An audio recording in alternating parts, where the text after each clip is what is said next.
Mula sa pagiging magkaibigan at co-stars, unti-unting naging mas malalim ang ugnayan ni Zajan Haranilla at Jella Ataide. Matapos ang ilang buwan ng espekulasyon at pagpapanatiling pribado ng kanilang relasyon, tuluyan na rin itong naging lantad sa publiko. Ngayon marami ang nagtatanong, bagay nga ba talaga sina Zajan at Jella bilang couple?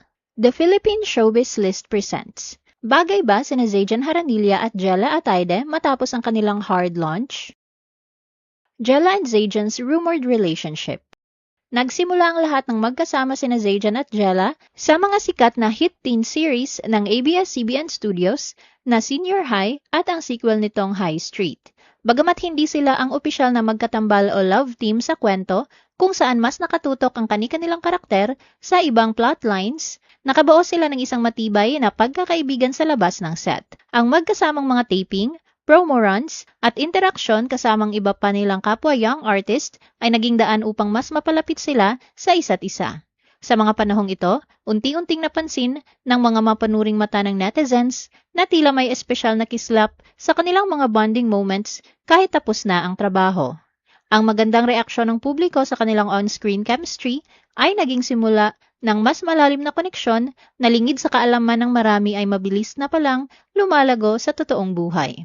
Noong July 2025, uminit ang usap-usapan sa social media nang mag-post si Jella ng isang video sa kanyang TikTok account kasama ang isang lalaki. Sinunod niya ang sikat na kultura ng soft launch kung saan sadyang itinago ang mukha ng kanyang kasama, ngunit nag-iwan naman siya ng mga makahulugan at napakatamis na caption tulad ng soft love, safe arms, zero doubts, I got the best one, na nagpapahiwatig ng kanyang labis na kaligayahan. Hindi man kita ang buong mukha ng lalaki, ngunit may ilang clips mula sa video na kita ang mahigit kalahating mukha na kahawig ni Zajan. Noong August 2025, muling nag-post si Jella ng video niya na may kayakap na lalaki. Caption niya rito, grateful that every twist and turn led me to the most gentle love I've ever known. Hindi pinalampas ng netizens ang pagkakataon. Agad nilang hinimay ang bawat anggulo ng mata, kilay, at tindig ng lalaki na labis na nahahawig kay Zajan. Bagamat walang kumpirmasyong naganap mula sa dalawang kampo noon, naging malinaw na sa mga fans na may nagpapatibok na sa puso ni Jella at malaki ang tsansa na ang dating child star ang may gawa nito. Jella and Zajan when asked about their relationship. Dahil sa lumalaking interes ng publiko, hindi na iwasang matanong ang dalawa sa tuwing humaharap sila sa media. Noong March 10, 2026, sa media conference para sa kinatampukang series ni Zajan na The Silent Noise, sa kanyang sariling panayam, diretsahang tinanong si Jella kung siya ba ay kasalukuyang in love. May ngiti siya sa kanyang mga labi na umamin sa pagsasabing opo. Idinagdag pa ni Jella na ang lalaking nagpapasaya sa kanya ay mula rin sa industriya at artista rin, habang nilinaw na hindi naman niya ito itinatago. Sa kabilang banda naman, nang si Zajan ang usisain ukol sa tunay na estado at real score nila ni Jella, isang malaking pilyong secret lamang ang itinugon niya habang nakangiti. Nakiusap din siya sa ibang pagkakataon na kung maaari ay panatilihing pribado ang kanyang personal na buhay na siyang unang beses niyang ginawa sa kanyang karera. Zajan getting close to Jella's family. Sa kabila ng kanilang pananahimik sa media, hindi maitatago ang unti-unting pagpasok ni Zajan sa personal na buhay ng pamilya Ataide.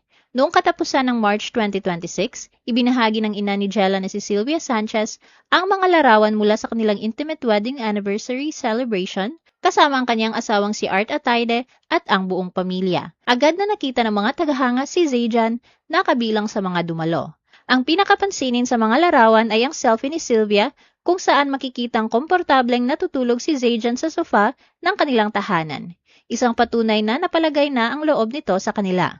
Noong May 2026, muling nakita si Zajan na dumalo sa intimate na 55th birthday ni Sylvia sa isang restaurant na lalong nagpatibay na tanggap at aprobado siya ng mga magulang ni Jella. Jella and Zajan's long-awaited hard launch. Bago matapos ang buwan ng Agosto, mas naging lantad ang dalawa sa publiko. Noong August 14, 2026, namataan sila ng mga kolumnista na magkahawak kamay o nag-holding hands habang kumakain sa isang restaurant sa Shangri-La Plaza Mall sa Mandaluyong. Nang mapansin nilang may kumukuha ng video, pasimpleng nagtakip ng bibig si Zajan at nagkunwaring naghihikab upang iwasan ang kamera. hanggang sa dumating ang tamang panahon para sa dalawa noong August 23, 2026, sa mismong 25th birthday ni Zajan. Tuluyan nang winakasan ni Jella ang mahigit isang taon na hula at espekulasyon ng publiko sa pamamagitan ng isang opisyal na hard launch sa kanyang Instagram account.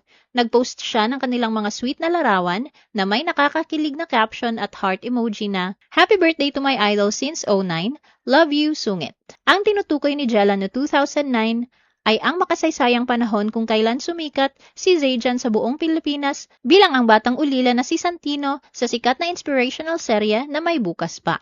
Samantala matapos ang sinasabing hard launch, naging mainit na paksa sa online forums ang relasyon ni Zajan at Jella. Karamihan sa netizens ay positibong tumanggap sa kanila, sinabing cute, bagay na bagay at genuine ang kanilang relasyon dahil hindi nila ito ginamit bilang isang pilit na love team para lamang sa kasikatan.